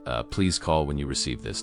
Single quotes. Sophia paused on the landing, staring at the message. Wells' condition was deteriorating faster than expected. If he died, his first-hand account of events, whatever their true nature, would die with him. She had to speak with him again, had to confront him with the threatening letters, gauge his reaction. Even if he denied writing them, his response might reveal something about their authenticity. And if he was truly dying, this might be her last chance to hear his side of the story directly from him. With a deep breath, Sophia typed a response. I'll come tomorrow morning, 9 a.m. Then she added, almost as an afterthought, I have something he needs to see. Mount Sinai Hospital's VIP wing bore little resemblance to the sterile, clinical environment Sophia associated with medical facilities. The private room where Harrison Wells lay was more like a luxury hotel suite, with muted lighting, expensive furnishing, and floor-to-ceiling windows overlooking Central Park. But all the wealth in the world couldn't disguise the medical reality. The monitors tracking vital signs, the fourth stand, the quiet, persistent beeping that measured out a life nearing its end. Wells was propped up in bed, looking markedly worse than he had just days before. His skin had a gray pallor, and his once commanding presence had diminished, as if he were physically shrinking into the final diminishment of death. Only his eyes remained unchanged, that same piercing blue that had locked onto Sophia in the restaurant, recognizing her across generations. Genevieve Adler stood by the window, her usual professional demeanor tinged with genuine concern. She nodded to Sophia as she entered. "Thank you for coming," Wells said, his voice weaker but still carrying that resonant quality. "Forgive me for not receiving you in more dignified circumstances. How are you feeling?" Sophia asked, setting her bag down on a chair. "Dying," Wells replied with surprising directness, "more rapidly than the doctors initially predicted. Cancer is efficient that way. It accelerates, gaining momentum like a financial market crash." A ghost of a smile crossed his lips at the analogy. "I have perhaps a week, maybe less." The stark assessment caught Sophia off guard.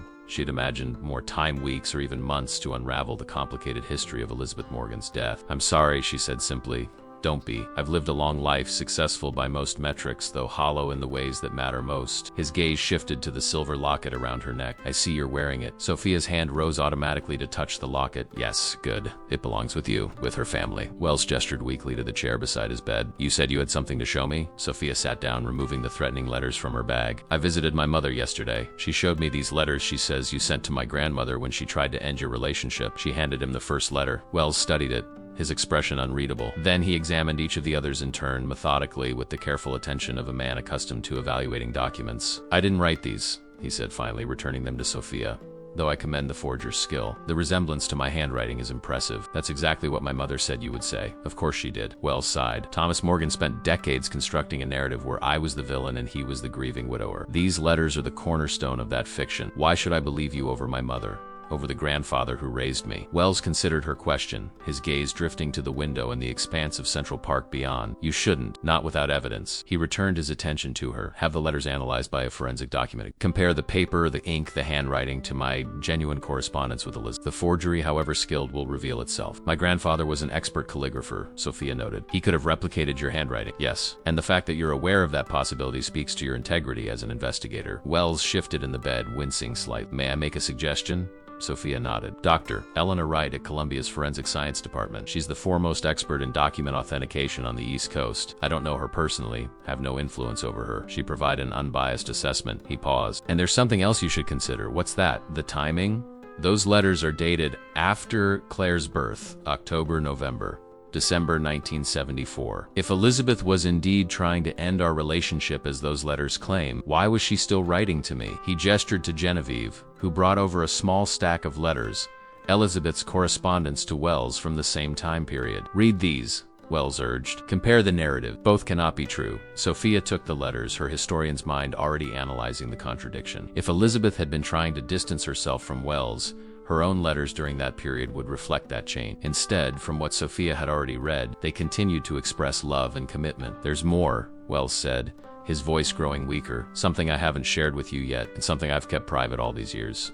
Genevieve moved to his side, concerned. "Harrison, perhaps you should rest." He waved her off impatiently. "There isn't time for rest, Genevieve. Sophia deserves to know everything." He turned back to Sophia. "In Elizabeth's final letter, the one confirming our plans to meet, she mentioned packing Claire's favorite toys to bring with them. Do you know what that means?" Sophia shook her head. "It means Claire was coming with us. Elizabeth was bringing her daughter to start our new life together." Wells' eyes grew distant. "What Thomas Morgan never knew, what no one knew, was that Claire is my daughter." The revelation landed like a physical blow. Sophia stared at Wells, searching his face for any hint of deception. "That's impossible. My mother is Thomas Morgan's daughter. Biologically, she is mine," Wells insisted. "Elizabeth and I began our relationship in early 1973. She became pregnant that summer. Claire was born in October 1974, 9 months after a weekend we spent together in Vermont. But my grandfather raised her as his own, yes. Either believing she was his, or knowing the truth and choosing to maintain the fiction." Wells reached for a glass of water on the bedside table, his hand trembling with the effort. Genevieve stepped forward to help him. After taking a sip, he continued, "I have no proof beyond Elizabeth's word to me." This was before DNA testing was routine, but Elizabeth was certain. Sophia's mind raced through implications. If Wells was telling the truth, then Claire was his biological daughter, which would make Harrison Wells her grandfather. Why didn't you try to claim her after Elizabeth died? If you truly believed Claire was your daughter, how could I? Wells asked, a rare vulnerability breaking through his composed exterior. I had no legal rights. No proof, only the word of a woman who could no longer speak for herself. Thomas Morgan was listed as Claire's father on the birth certificate, was married to Elizabeth when Claire was born. In the eyes of the law, he was her father, but later when she was grown, I tried, Wells admitted. When Claire was in college, I approached her, tried to explain who I was, what Elizabeth and I had shared. She refused to listen, called me a liar, a stalker, said her father had warned her about me. Voice caught. She looked so much like Elizabeth. Same eyes, same expression when she was angry. Sophia thought of her mother, of Claire, the woman who had raised her with quiet strength and unwavering principles, the woman who believed Harrison Wells was a dangerous obsessive who had pursued her mother to her death. If you're Claire's biological father, Sophia said slowly, that would make you my grandfather. Yes, Wells confirmed. That's why I've searched for you all these years. Why I recognized you instantly that night at the restaurant. You have Elizabeth's smile, her way of holding your head when you're thinking. A flicker of pain crossed his face. Whether from physical discomfort or emotional memory, Sophia couldn't tell. When I learned I was dying, finding you became my final mission, not just to uncover the truth about Elizabeth's death, but to know my granddaughter before I go. The room fell silent except for the steady beeping of the monitors. Sophia sat motionless, absorbing the implications of Wells' claim. If true, it meant her entire family history was built on a complex architecture of lies, secrets, and hidden identities. It meant the elderly man before her. Not the grandfather whose chess lessons and bedtime stories populated her childhood memories was her blood relation. This is a lot to process, she said finally. I know, Wells acknowledged, and I don't expect you to accept it without question, but it's the truth, Sophia. Elizabeth was bringing our child to me the night she died, and Thomas Morgan couldn't allow that to happen. You have no proof, Sophia pointed out. No DNA test, no documentation, just your word against the family narrative I've known my entire life. Not just my word, Wells corrected her. Elizabeth's letters, her plans to leave Thomas, her certainty about Claire's paternity. He gestured weakly toward the window. And the fact that Thomas Morgan was Thomas Mercer, a man who changed his identity, a man with a suspicious past involving another woman's death. Sophia gathered the letters, both the threatening ones allegedly from Wells and Elizabeth's loving correspondence. I need time. Need to have these analyzed, to investigate Thomas Mercer's history in Rochester. Time, Wells repeated with a sad smile. The one thing I don't have. He reached for her hand, his grip surprisingly strong despite his weakened state. But perhaps enough to know you, at least a little, to see Elizabeth's spirit living on in you. His sincerity was palpable, unsettling in its intensity. If he was manipulating her as her mother believed, he was doing so with the skill of a master. If he was telling the truth, if he was indeed her biological grandfather, watching his last chance for family connection unfold in his final days, his emotion was entirely justified. I'll have these letters analyzed immediately, Sophia promised, gently withdrawing her hand, and I'll continue looking into Thomas Mercer's past. Good, Wells murmured, his energy visibly flagging. Genevieve will provide Dr. Wright's contact information. She's expecting your call. You've already arranged it.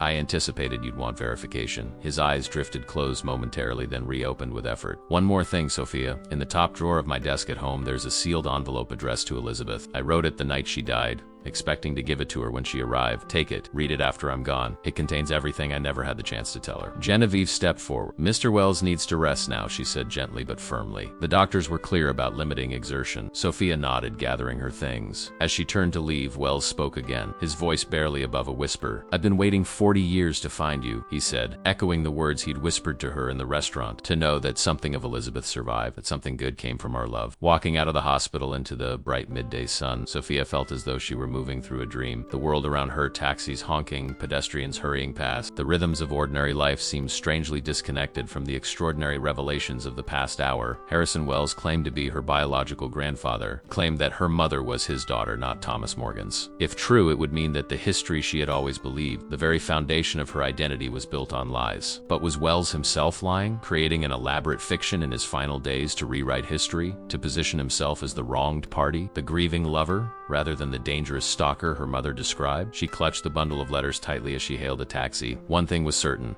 The document she held would reveal something closer to the truth. Paper and ink didn't lie, didn't manipulate, didn't forget or reimagine the past, whatever secrets they contained. Sophia was determined to uncover them, regardless of what that meant for her understanding of her family, her history, and herself. Dr. Eleanor Wright's office at Columbia University was a testament to meticulous organization. Glass-fronted cabinets displayed an array of microscopes and specialized equipment. Bookshelves lined one wall, filled with academic texts on forensic document examination. Dr. Wright, herself a woman in her 60s with silver-streaked hair and rectangular glasses, projected the same air of precise, methodical expertise. Ms. Morgan, she said, extending her hand. I understand you have documents that require authentication. Yes, Sophia replied, placing the two sets of letters on Dr. Wright's desk. I need to determine which of these are genuine and which might be forgeries. Dr. Wright examined the letters through a magnifying glass, her expression giving nothing away. This will take time. A proper analysis requires comparing paper composition, ink chemistry, handwriting patterns, and pressure marks. I'll need to retain these for at least 24 hours. I understand, Sophia said. When can I expect results? Given the apparent age of these documents, I'll need to be particularly careful. Come back tomorrow afternoon, doctor. Wright looked up, her gaze direct. May I ask what's at stake here? These appear to be personal correspondence. The truth about my family history,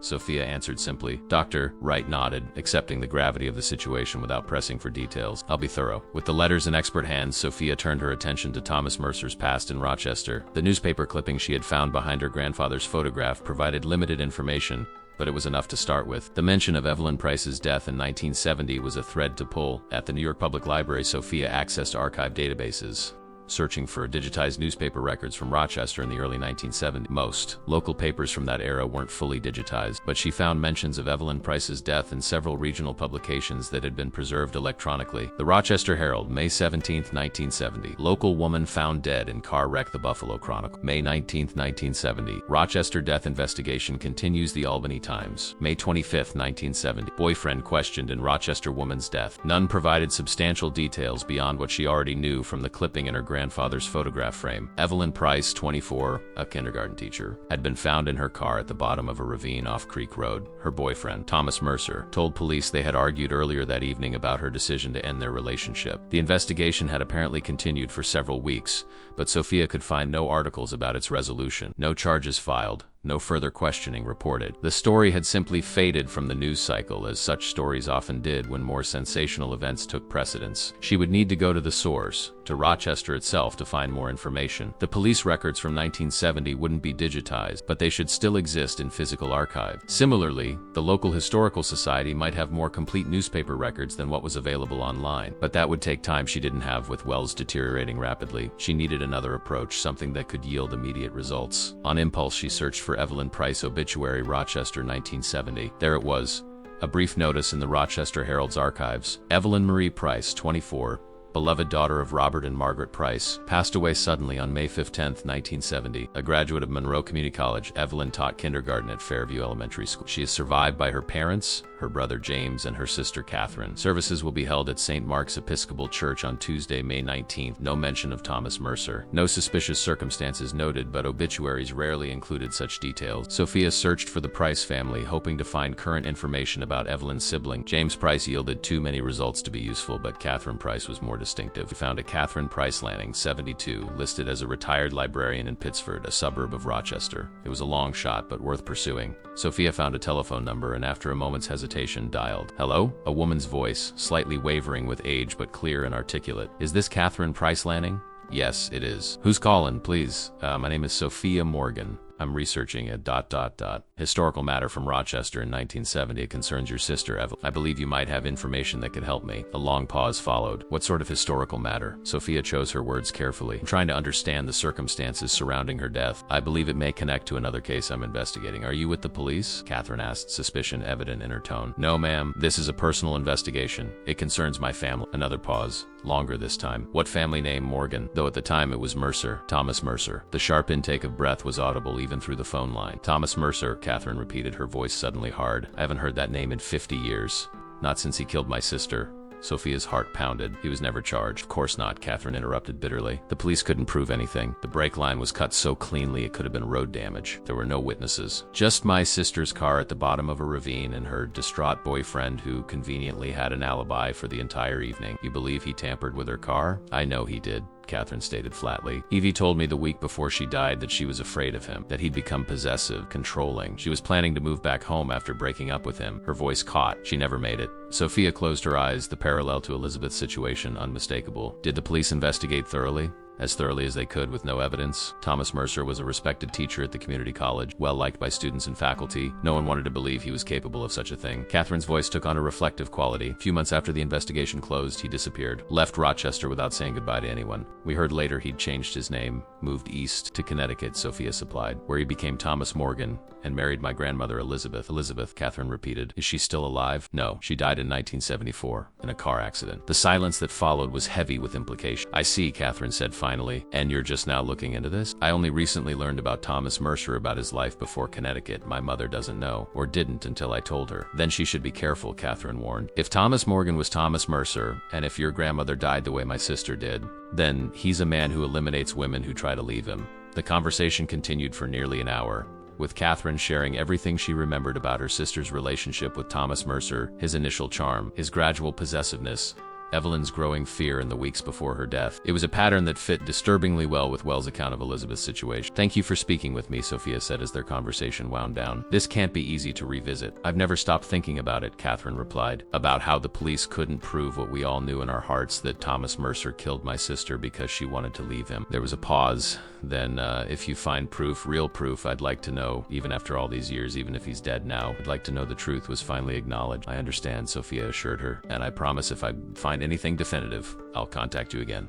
After hanging up, Sophia sat motionless in the library, overwhelmed by the implications. Catherine's account aligned perfectly with Wells' theory about Elizabeth's death, a controlling man who couldn't accept being left, who turned to violence when his control was threatened. But something still didn't make sense. If Thomas Morgan Mercer had indeed killed Elizabeth to prevent her from leaving with Claire, why hadn't Wells pursued the investigation more aggressively at the time? With his wealth and influence, surely he could have pushed for a more thorough police examination, could have hired private investigators immediately rather than decades later. Unless he had been truly powerless, a man with no legal connection to Elizabeth or Claire, viewed by authorities as simply a wealthy businessman with an inappropriate interest in another man's wife. Or unless, as her mother believed, Wells' current crusade was a fabrication designed to salve his conscience in his final days. Sophia's phone rang, interrupting her thoughts. Genevieve Adler's number flashed on the screen. "Ms. Adler," Sophia answered, a sense of foreboding washing over her. "Mr. Wells has taken a significant turn for the worse," Genevieve said without preamble. "The doctors don't expect him to regain consciousness. If you wish to see him again, I suggest you come now." "I'll be there in 30 minutes, Sophia replied,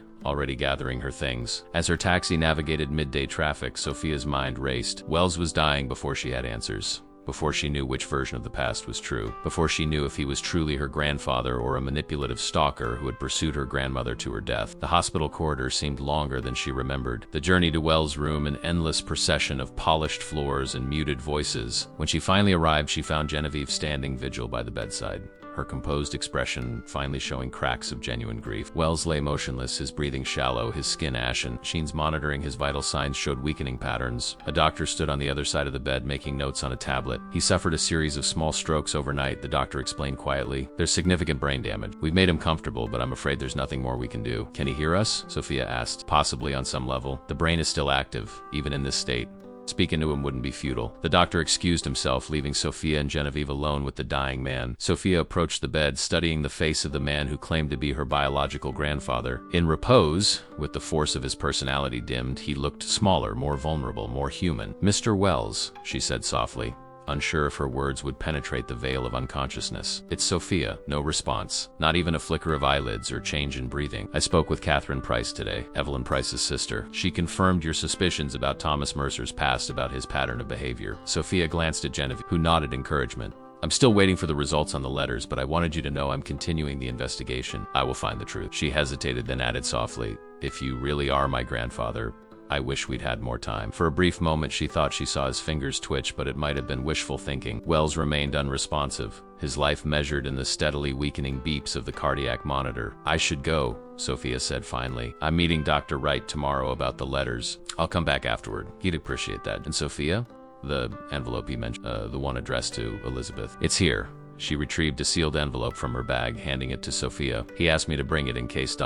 In case there wasn't time ... single quotes. Sophia accepted the envelope, noting the yellowed edges, the faint scent of age. "Thank you. I'll call you if there's any change," Genevieve promised, though the doctors don't expect. Outside the hospital, the day had turned gray and threatened, dark clouds massing overhead. Sophia stood on the sidewalk, the sealed envelope clutched in her hand, feeling oddly unmoored. Wells had entered her life so suddenly, upending everything she thought she knew about her family history. Now he was slipping away just as abruptly, leaving her with more questions than answers. The first heavy drops of rain began to fall as she hailed a taxi. By the time she reached her apartment, the storm had fully arrived, sheets of rain pounding against the windows, thunder rumbling in the distance. Sophia sat on her futon, staring at the envelope addressed to Elizabeth. It had been sealed for almost 50 years, containing words meant for a woman long dead. Opening it felt like an intrusion, a violation of something intensely private, and yet Wells had wanted her to read it, had preserved it all these years, had specifically mentioned it in what might have been their final conversation. With careful fingers, she broke the seal and unfolded the single sheet of paper within. Asterisk, my beloved Elizabeth. Asterisk, asterisk, by the time you read this, we will finally be together.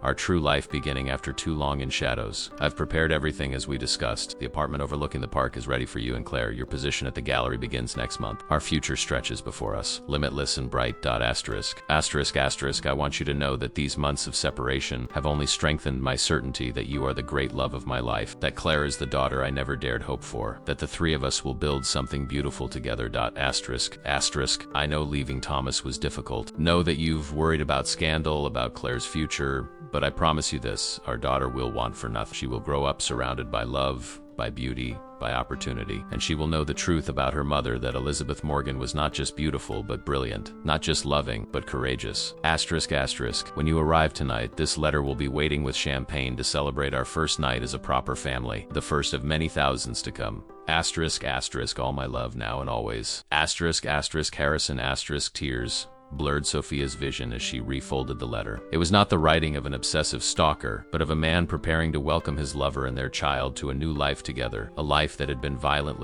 permanently interrupted on an icy road in December 1974. Thunder cracked overhead as Sophia reached for her phone, dialing her mother's number with trembling fingers. She needed to hear Claire's voice, needed some anchor to the family history she had always believed in. But as the call went to voicemail, she realized that the truth, whatever it might prove to be, was unlikely to provide the comfort she sought. The past was a complex tapestry of love and deception, hope and violence, and she was only now beginning to see its true pattern emerging from the shadows of half a century. The following afternoon, Sophia sat across from Dr. Wright in her Columbia University office, watching as the forensic document examiner arranged her findings with methodical precision. I've completed my analysis, Doctor, Wright began, adjusting her glasses. The results are quite definitive. She placed two sets of documents side by side on her desk. On the left were Elizabeth's love letters to Wells. On the right were the threatening letters allegedly from Wells to Elizabeth. Let's start with Elizabeth Morgan's correspondence, Doctor, Wright said, indicating the love letters. These are unquestionably authentic. The paper dates to the early 1970s.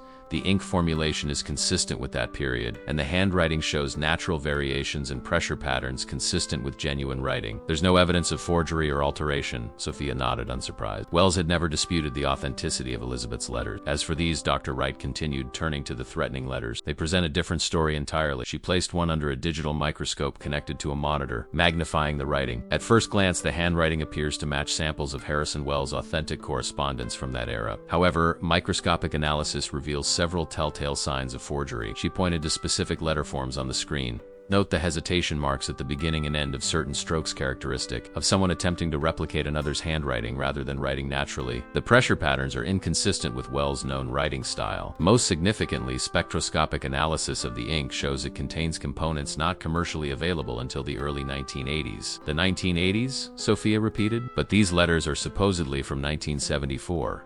Exactly, Dr. Wright confirmed. These letters were created after 1980, at least 6 years after Elizabeth Morgan's death. They're sophisticated forgeries, but forgeries nonetheless. Sophia stared at the evidence on the screen, a cold certainty settling in her stomach. Is there any doubt in your conclusion? None whatsoever, Doctor, Wright stated firmly. I would testify to these findings in any court. The threatening letters attributed to Harrison Wells are forgeries created years after they were purportedly written. The implications were staggering. Thomas Morgan or Thomas Mercer had fabricated evidence of Wells' threatening behavior, creating a false narrative to explain Elizabeth's plans to leave him, to protect himself from suspicion after her death. There's one more thing, Doctor, Wright added, retrieving another document. I took the liberty of comparing the forgeries to the sample of Thomas Morgan's handwriting you provided. Despite his efforts to disguise it, certain idiosyncrasies in the letter formation are consistent with his known writing pattern. The evidence strongly suggests Thomas Morgan himself created these forgeries. Sophia accepted the analysis report, her hands slightly unsteady. The scientific evidence confirmed what she had begun to suspect. Her grandfather had methodically constructed an elaborate lie about Harrison Wells, about Elizabeth's intentions, perhaps even about Claire's parentage. Thank you, Dr. Wright, she said, gathering the documents. Your analysis has been invaluable. I hope it helps bring resolution to whatever family matter you're investigating, the document examiner replied. Truth can be painful, but uncertainty is often more so. Outside Columbia's imposing gates, Sophia called Genevieve Adler for an update on Wells' condition. No change, Genevieve reported. The doctors say it's now just a matter of time. Hours, perhaps. I'm going to connect Connecticut, Sophia decided. I need to speak with my mother, show her what I found. I'll come to the hospital afterward. I'll inform Mr. Wells in case he can hear us, Genevieve promised. Drive safely, Sophia.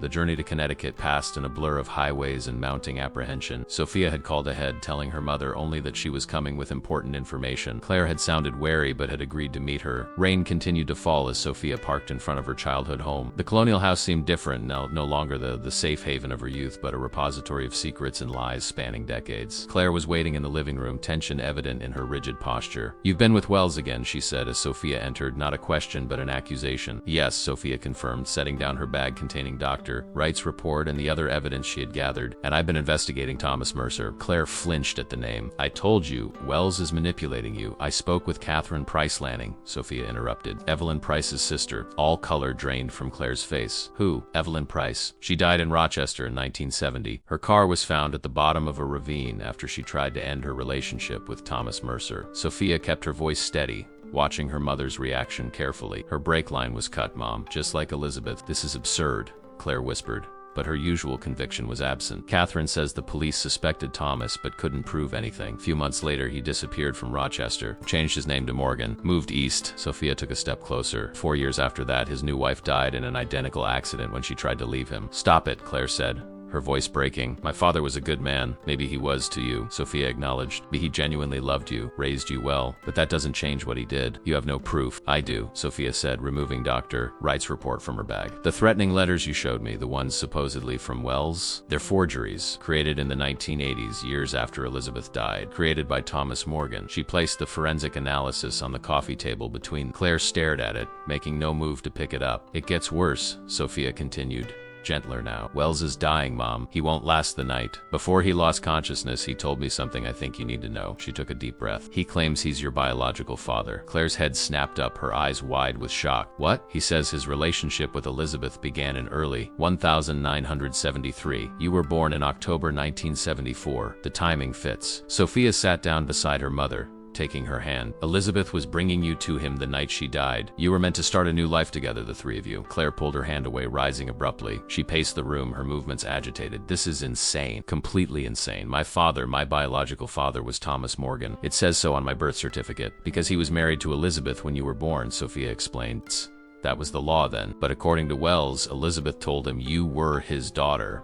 And you believe him? A dying man's desperate attempt to rewrite history?" "I believe the evidence," Sophia said firmly. "The forged letters, the pattern with Evelyn Price, Elizabeth's plans to leave with you that night." She hesitated, then added, "And I believe what I see in the mirror. I have Elizabeth's smile, her eyes, just like you do. And neither of us looks anything like Thomas Morgan." Claire stopped pacing, her gaze drawn to the photographs on the mantel, herself as a child beside Thomas as a teenager at her college graduation. In none did she bear any physical resemblance to the man she had called father. "This can't be true," she whispered, but doubt had crept into her voice. "There's a way to know for certain," Sophia suggested gently. "DNA testing. Wells is still alive. If he's your biological father, he's my grandfather." Claire sank back onto the sofa, suddenly looking older than her years. "Even if it's true, and I'm not saying it is, what difference does it make now? Thomas raised me. He was my father in every way that matters."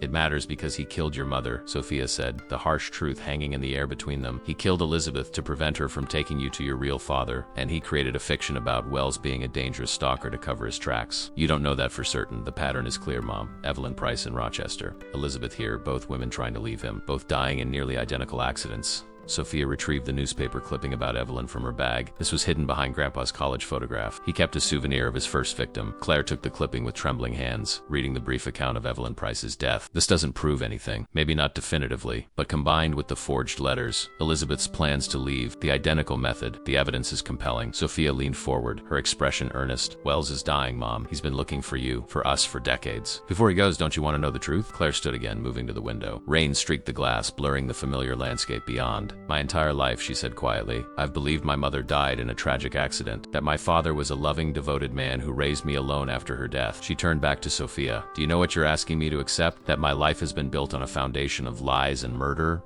"I'm asking you to consider the possibility," Sophia corrected gently, "to look at the evidence objectively, and to meet Wells before he dies. If he's not your father, a DNA test will prove it. And if he is," Claire's voice was barely audible, "then you'll have found a part of yourself and a bit of Elizabeth that you never knew existed." The grandfather clock in the hallway ticked loudly in the silence that followed. Finally, Claire spoke, her decision evident in the straightening of her shoulders. "I'll get my coat." The drive back to New York was tense. neither woman speaking much as the rain continued to pour. Claire stared out the passenger window, lost in her own thoughts. Sophia focused on the road, giving her mother space to process the seismic shift in her understanding of her own history. As they crossed into the city limits, Claire broke the silence. I remember her, not clearly. I was just a baby when she died, but I have flashes, the scent of her perfume, the sound of her laugh. She turned to Sophia. My father Thomas never kept photos of her around when I was growing up, said it was too painful. It wasn't until I was in college that I found an album hidden in the attic. The album with the formal portrait, the one you showed me growing up? Claire nodded. She looked so serious in those photos. Nothing like the mother in my fragments of memory. Her voice caught. I always wondered why the woman I barely remembered seemed so different from the one in the photographs. Wells has different photos, Sophia said, of Elizabeth laughing. Looking happy, like the one in the locket. The locket, Claire repeated, noticing it around Sophia's neck for the first time. May I? Sophia unclasped it, handing it to her mother. Claire opened it with careful fingers, staring at the image of the young woman within her mother, caught in a moment of unguarded joy. This is how I remember her, she whispered. This is the mother in my... As they approached the hospital, Claire closed the locket, returning it to Sophia. I'm not ready to call him father, she warned. I'm not ready to accept any of this as truth. I'm here to see for myself, to hear what evidence he has. Nothing more. That's all anyone could ask, Sophia assured her. They found Genevieve in the hospital corridor outside Wells' room, speaking quietly with a doctor. Her expression lightened with surprise when she saw Claire. Ms. Morgan, she said, extending her hand. Mr. Wells would be. He would be very pleased to know you're here. How is he? Sophia asked. Failing rapidly, the doctor replied. His organs are shutting down. He's on maximum life support, but it's only delaying the inevitable. Hours at most. Is he conscious? Claire asked, her voice carefully controlled. No, the doctor said. But as I told Miss Morgan yesterday, hearing is often the last sense to go. He may be aware of your presence, your voices, even if he can't respond. Claire nodded, squaring her shoulders. I'd like to see him now. Sophia and Genevieve exchanged glances, then followed Claire into the dimly lit room where Harrison Wells lay dying, the man who might be her biological father, the man whose whispered words to a young waitress had set in motion the unraveling of 50 years of secrets and lies. Harrison Wells lay still as death, his once commanding presence diminished to this frail figure tethered to machines that marked each weakening heartbeat. Claire stood at the foot of the bed, her face a mask of conflicting emotions as she gazed upon the man who might be her biological father. He looks nothing like the monster I imagined, she whispered, almost to herself. All these years I pictured a predator, a stalker, not this. Sophia stood beside her mother, watching Claire's careful approach to the bedside. For the first time, she saw the physical similarities between them, not just to Elizabeth and the locket, but to Wells himself. The shape of Claire's jaw, the set of her eyes, genetics whispering truths across generations. Mr. Wells, Claire said, her voice stronger now. It's Claire Morgan, Elizabeth's daughter. No response came from the still figure. Only the rhythmic beeping of the heart monitor and the soft hiss of oxygen indicated life remained. I don't know if you can hear me, Claire continued, hesitantly moving closer. I don't know if anything you've told Sophia is true, but I'm here now. She glanced back at Sophia, who nodded encouragement. Genevieve had stepped out, giving them privacy for this most intimate of confrontations. My entire life, Claire said, turning back to Wells, I was told you were obsessed with my mother, that you couldn't accept her rejection, that you threatened her. Her voice wavered. My father, Thomas, he showed me the letters, told me you were dangerous, that I should never speak to you if you tried to contact me. The steady beep of the monitor continued, unaffected by her words. But the letters were forged, Claire admitted, as if saying it aloud might make it more real to herself. And there was Evelyn Price before my mother. Same pattern, same ... accident. She drew a shaky breath. I don't know what to believe anymore. About him. About you, about who I am. Sophia moved to stand beside her mother, taking her hand. It's okay, Mom. Whatever the truth is, we'll face it together. Claire squeezed her daughter's hand, then reached into her purse with her free hand. She withdrew a small plastic bag containing a hairbrush. I brought this, she said, for DNA testing, to know for certain. Sophia nodded, understanding the significance of this concession. Claire was opening herself to a truth that might shatter the foundation of her identity. Her willingness to know was an act of profound courage. A soft knock at the door preceded the doctor's entrance. I'm sorry to interrupt, he said, but there's something you should see. He held out a tablet displaying a brain scan. This was taken an hour ago. It's virtually no higher brain activity. The damage from the strokes was catastrophic. His expression was gentle but clinical. He can't hear you, can't comprehend what's happening around him. Only autonomic functions remain, and those are failing rapidly. Claire stared at the scan, then at Wells' immobile face. So he'll never know I came, never know I was willing to hear his side of the story. I believe he knew you would come eventually, Genevieve said from the doorway, having returned with a slim portfolio. He prepared for this possibility that he might not live to see you accept the truth. She approached, handing the portfolio to Claire. This contains everything: Elizabeth's letters, police reports from both accidents, the forensic analyses of the brake line, property records showing the apartment he prepared for the three of you. And this, Genevieve removed a sealed envelope from her jacket pocket. He wrote this for you, Claire, years ago, to be delivered if he died before reconciliation was possible. Claire accepted the envelope with trembling fingers, turning it over to see her name written in an elegant hand. For a long moment, she simply held it, staring at the handwriting. "I'll give you privacy," Genevieve said, moving toward the door. "The doctor and I will be outside if you need anything."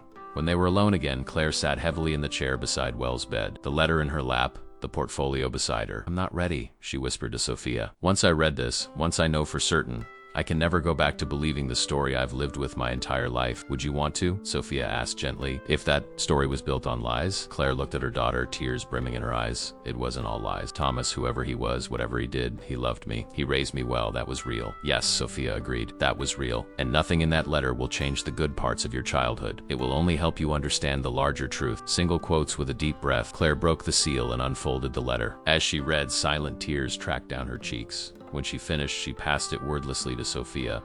Asterisk, my dearest Claire. Asterisk, asterisk. If you are reading this, I have died without the chance to know you as a father knows his daughter. This thought has been the great sorrow of my life. Asterisk, asterisk. I have no right to ask for your forgiveness. I have no claim on your affection or even your acknowledgement, but I do have an obligation to tell you the truth about your mother, about myself, and about the man who raised asterisk, asterisk. Elizabeth was the love of my life. Brilliant, passionate, principled. We met in 1973 and recognized in each other something essential, a shared vision of life as it could be, not merely as it was. When she discovered she was carrying you, we were overjoyed. We made plans for a future together. The three of us asterisk, asterisk. Thomas Morgan was not who he claimed to be. His real name was Thomas Mercer, a man with a dark history and a pattern of violence toward women who tried to. Elizabeth discovered this shortly before her death, found newspaper clippings about his previous girlfriend's accident in Rochester. She called me, terrified. She was coming to me that night, bringing you to safety. Asterisk, asterisk. She never arrived. Asterisk, asterisk. I have spent decades trying to prove what I know in my heart, that Thomas Morgan sabotaged Elizabeth's car to prevent her from leaving with you, that he then created a false narrative about me to ensure you would never seek me out, that he robbed us both of Elizabeth and of each other.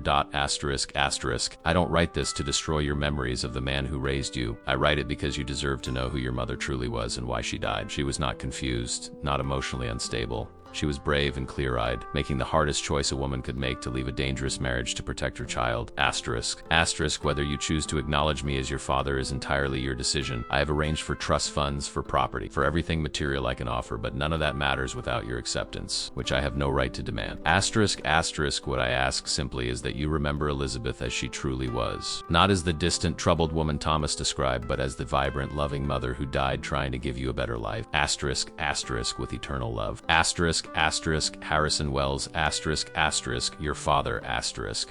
The heart monitor's steady rhythm faltered, the beeps becoming irregular. Sophia looked up in alarm as the pattern changed, quickened, then slowed dramatically. "Mom," she began, but Claire was already on her feet, moving to the door to call for the doctor. Medical staff rushed in, a flurry of urgent activity surrounding the bed. Sophia and Claire were ushered to the corner of the room as the team worked, their voices terse with professional focus. Minutes passed tense, suspended time marked by the increasingly erratic beeping of the monitor. And then, abruptly, the chaotic rhythm dissolved into a single, continuous tone. "Time of death, 7:42 p.m., the doctor announced quietly. Harrison Wells was gone. Claire stood motionless, the letter still clutched in her hand, watching as the medical team disconnected tubes and monitors, covering Wells' body with a sheet. Her expression was unreadable, a complex mixture of grief, confusion, and something like relief. "Would you like a moment?" the doctor asked gently. Claire nodded, moving back to the bedside once the room had cleared. Sophia followed, standing slightly behind her mother as Claire looked down at the covered form. Claire whispered to the still figure, "I don't know if I can call you father yet, but I believe you loved her, loved us." She placed her hand briefly on the sheet,